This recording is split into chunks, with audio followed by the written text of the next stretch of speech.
Nick Vertucci, the co-owner and main voice of the Hustler Casino Live stream, just put out a new podcast yesterday, which was very important because he details about Garrett Adelstein's return to the show. So before we take a look at the actual podcast, I'm just going to show you where we left off with Garrett. So Hustler Casino Live announced in February that they were having a $1 million cash game. Garrett commented and said, might be down if there's a seat. Got more likes than the actual tweet because this is like, man, he's coming back. Maybe he'll come back for the $1 million game, right? And then as another reminder, Garrett commented when the investigation was complete and said that he has surprised himself with the peace he's felt being away from all things poker in recent months. But if / when he does return, he's open to playing on Hustler Casino Live. So as a reminder, these are the last thoughts of Garrett on the entire situation. So that brings us to the podcast. Blank Check Ben talks about battling with Garrett Adelstein and then asks Nick a question about Garrett's return. Let's see what he has to say. Garrett obviously was tough. He was very much, the golden boy. He was the protagonist of the show, and he, prior to his extended break, he was really, really tough to play against. And speaking of him, how long is his extended break going to be? Is he ever going to come back? Now, as far as Garrett's intentions, I have no idea. I've not spoken with him. Okay. Well, he seems to think that he's coming back. What? Well, tell me on how. On Twitter, he said, when he said I'd take a seat. Ben, are you asking me would we give him a seat? No, I'm asking you if he's coming back. What's your position on him coming back? Oh, my position's different than if he's coming back. Well, it's kind of not different, but okay. So See, he just said it's kind of not different. To do both. I don't know if he has intentions of coming back or has spoken. I don't think he's spoken with Ryan, so we have not spoken with him. All right. So he made a tweet. Sure. That I know. Yeah. If you're asking me directly, will he be in that $1 million game and will he be back? No. Oh, so he's banned? No, I don't want to use the word banned for now. That's just not going to happen. We made a business decision for now. He doesn't want to use the word ban, but he's not welcomed back on the stream right now. If Garrett Adelstein wanted to play on the stream right now, he couldn't. So I guess you could say he's suspended. He may not be banned, permanently, but he's not allowed back right now. So it's pretty similar, right? That's not happening. And the reason I say don't use the word banned is because just banned, it's like I got banned out of the Commerce Club, right? Is anyone else banned? Is anyone banned? Well, I guess you want me to use that word. Okay, No, yeah, there are other players we won't allow back. Sure. Yeah. Okay. Yeah, and I guess if you really, and that's okay. You should interview people. I guess you are pressing me a little against the wall, and I'm okay with that. So, if not being able to play right now as a business decision is banned, okay. Boom. So he just agrees in the interview that Garrett's banned. But, as you'll see, after I play this, he goes on Twitter and says, he's not banned. So, which one is it? He just says in the interview, if you want me to use that word, then he's banned. Able to play right now as a business decision is banned? Okay. Okay, so he can't play right now. Garrett's not welcome to play right now. He's banned. He's banned right now. Maybe not permanently. Right now, he's banned, though. If that's how we're going to do it. But I prefer to say that right now, that's not happening. That's just the truth. Well, that's I think the first time that I'm hearing this. I think this is the first time that, the general public is hearing this. Maybe so. I've not had anyone press me that hard. Did he really press him that hard? He just asked if Garrett is returning. When is he returning? This is like a 2 to 3 minute conversation about Garrett, and then they're done. So I wouldn't really say Ben really pressed him that hard. If Nick wanted to, he could have just edited this out of the podcast. This isn't live. Or he could have also just changed the subject, or he could have said, hey, we're not talking about Garrett right now. So I wouldn't say he got pressed that hard. But I press people when I talk to them, and I appreciate honest answers. Yeah. So I gave you one.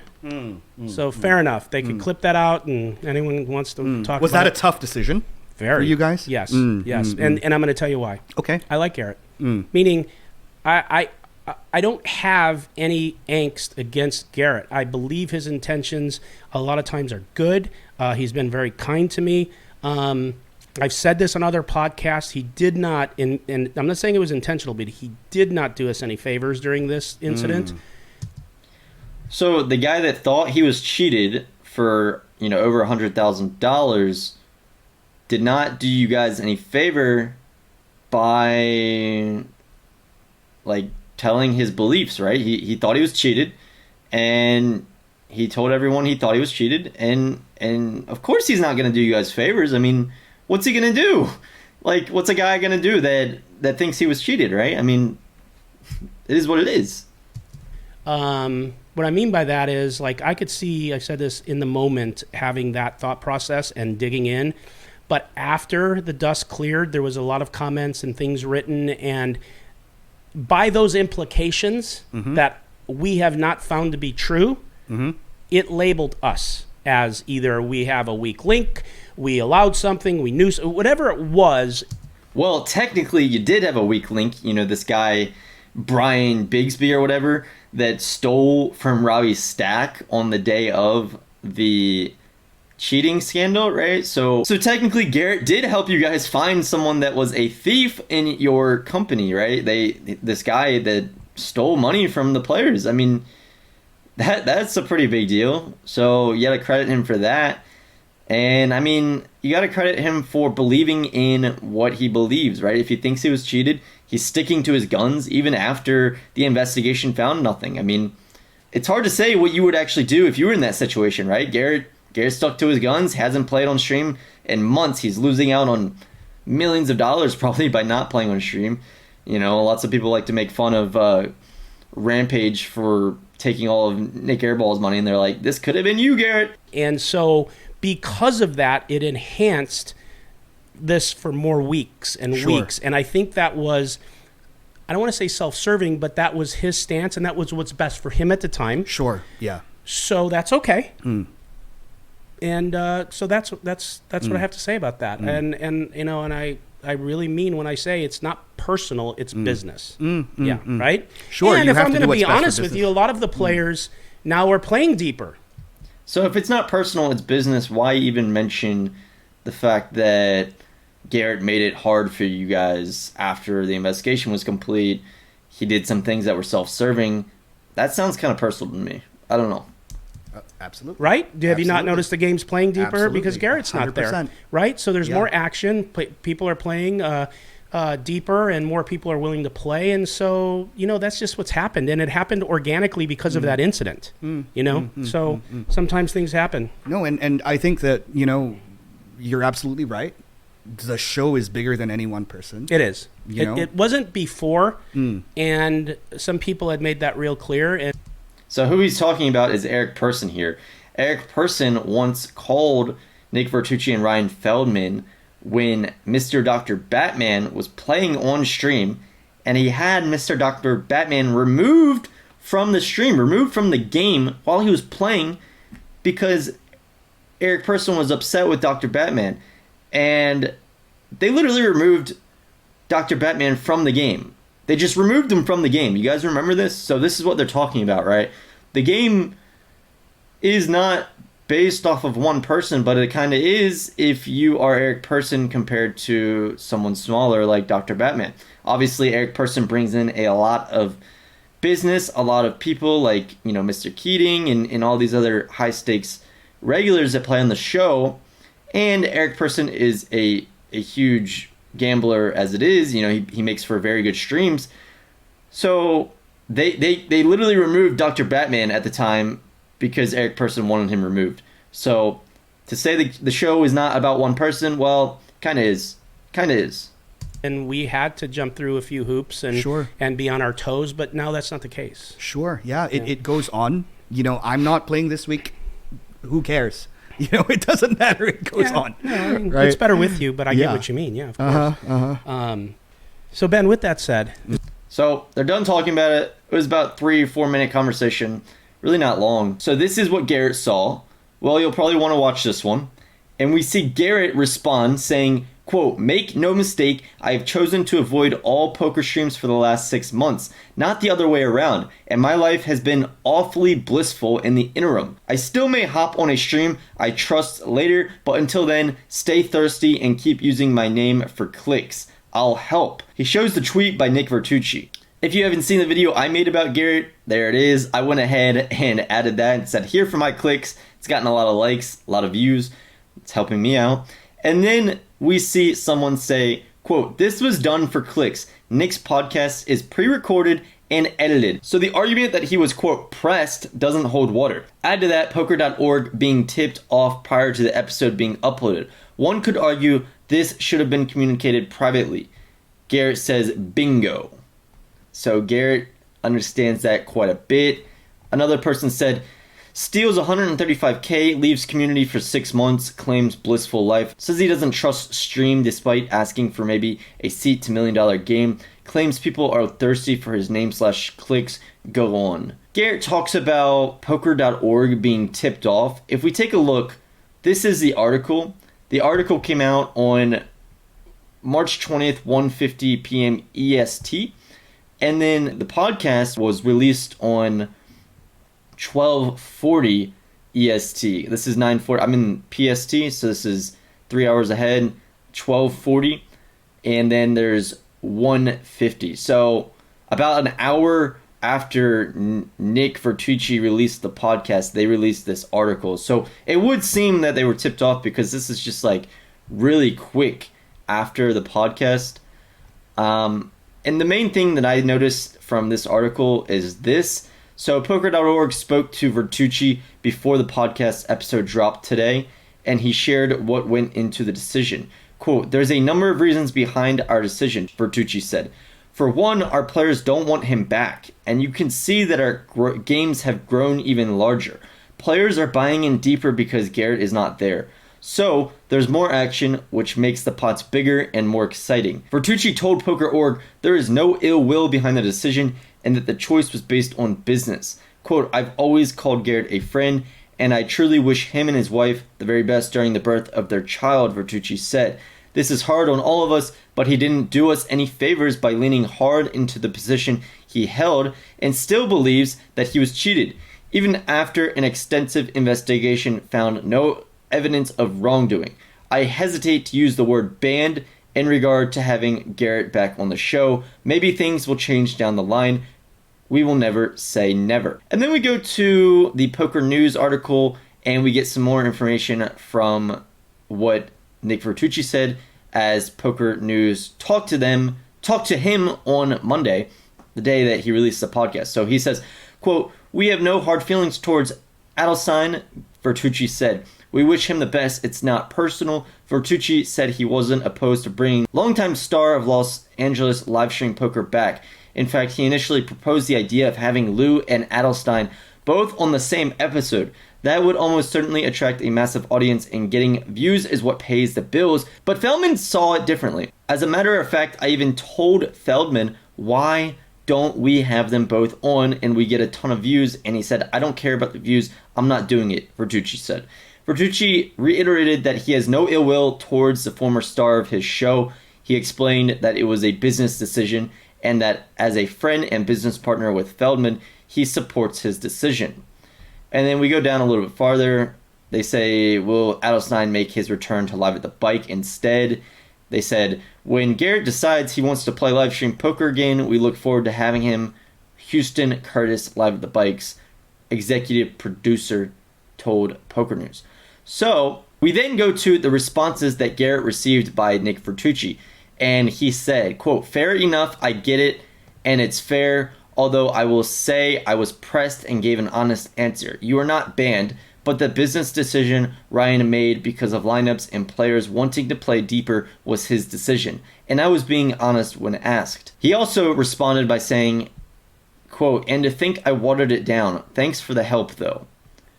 So Not really sure exactly what that means. I guess he's just saying to think he was being nice about the way he explained it, and then Garrett still got mad. I'm not sure. And then we go to this one. Someone responded and said, think he basically told you where to stick it with his response about maybe he would pop in a trustworthy stream. So what they're talking about is Garrett saying, I still may hop on a stream I trust later, but until then, stay thirsty. So he's saying maybe he doesn't trust Hustler Casino Live now. I'm not sure exactly, but then Vertucci says, I'm happy he had the last word, hashtag master of illusion. Don't really know what that means. I went ahead and made a post myself on Twitter. I said, has Hustler made their biggest mistake ever not having at G-Man Poker back? Because no matter how you want to put it, they're not having G-Man back, right? They're not having Garrett on the show. Even if he's not banned, they're not having him back right now. So he kind of is banned. So Vertucci says, the word banned was used by one of Poker News people. They are correcting it. For now, that's what is happening, not banned.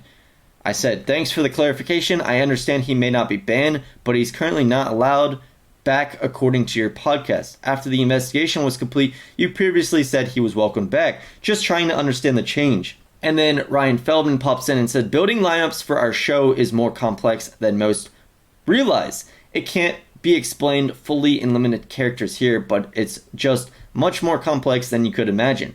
It's not as simple as X player has a lot of fans, so let's have X player on every week. Let's take a look at some more responses from Vertucci. He says, yes, because he was and I was and still am okay with it. Things changed since then, and Ryan has a tough job to do and has his reasons. I support my partner. I usually take the heat. I was asked and told the truth. I know the Master of Illusion is upset with me. He's once again calling Garrett the Master of Illusion. I really don't know what that means exactly. If we scroll down, we get a comment from this guy and we see some more responses from Ryan Feldman. So he says, okay, but that doesn't explain even one iota the idea that he's currently not welcome to play. If that hand never happened, you weren't just going to randomly never allow him on the show. He played it weekly sometimes, 2 times. Jack 4 occurs, then boom, and he can't play. MDG. Come on, man. Why are we insulting each other's intelligence? You can say him playing made some players not want to play, or certain players were more apprehensive to play deep because of him, so we feel it's best he's not a staple on Friday right now. But this, quote, current ban came into effect post Jack 4. Ryan says, nobody ever said he was, quote, banned. There are hundreds or even thousands of players who want to play on our show who we don't invite. They aren't, quote, banned. Again, there are a lot of factors that go into who we invite. Plus, he's never even asked to play, and we've never asked him. This guy says some more things, and Ryan says, the Jack 4 situation, Garrett stepping away allowed us to build some softer, bigger games. Now more players are comfortable playing. Many of them wouldn't play if Garrett was playing. He isn't being invited mostly because he's good. No different than why we don't actively invite Dan Smith, Scott Seaver, Jason Kuhn, etc. Everyone realized how sick the games are now. Thus, we decided to go a different direction, at least for the time being, with how we build lineups for Friday games. At the end of the day, we don't have a show without the rec players. And then we see a comment by this guy named Skywalker. The disrespect to @Gman here is incredible. I've been playing poker since the Moneymaker poker boom. I've watched basically every high stakes cash game that's ever aired. I think you are failing to realize something. @Gman single-handedly made poker streaming what it is today. Extremely compelling high stakes cash poker broadcasts can be separated into 2 eras. The glory days of high stakes poker with @Tom Juan and Ivy, and the emergence of @Gman, which started at Live at the Bike. No one watched that shit before. Garrett literally made you, Nick, put some respect on his name. And some people agreed with him. I fully agree. I came out of curiosity and I stayed because of Garrett. I don't watch anymore because it's more like a reality TV show with unfunny characters. Some people like it. I think a lot of it is just too annoying. It's like the annoying dude at your table. You don't want him there. I don't want to be as declarative as this post, but I have to agree. I started watching streamed cash games because of Garrett. Hustler still has good content, but it was Garrett who was the initial draw. So what do you guys think? I mean, is Garrett the reason that Hustler Casino grew? are they making a mistake by not allowing him back at the current time? Is there really much difference between what Vertucci said, Garrett's not allowed back right now, and he's not banned? Well, he is kind of banned if he's not allowed right now, right? Should they allow Garrett back? Is the reason they're not allowing him back really just because, of a business decision? The players don't want to play with him? Like, is that really the case? I don't know. I mean, I realize he's good. He's the best player that plays on Hustler Casino Live in the high stakes, but there's a lot of players that like to play with him as well. So I'm not sure. It's hard to say, right? Let me know what you guys think in the comments. If you enjoyed this recap of this recent news, be sure to subscribe because I got more coming. Thanks for watching. Peace!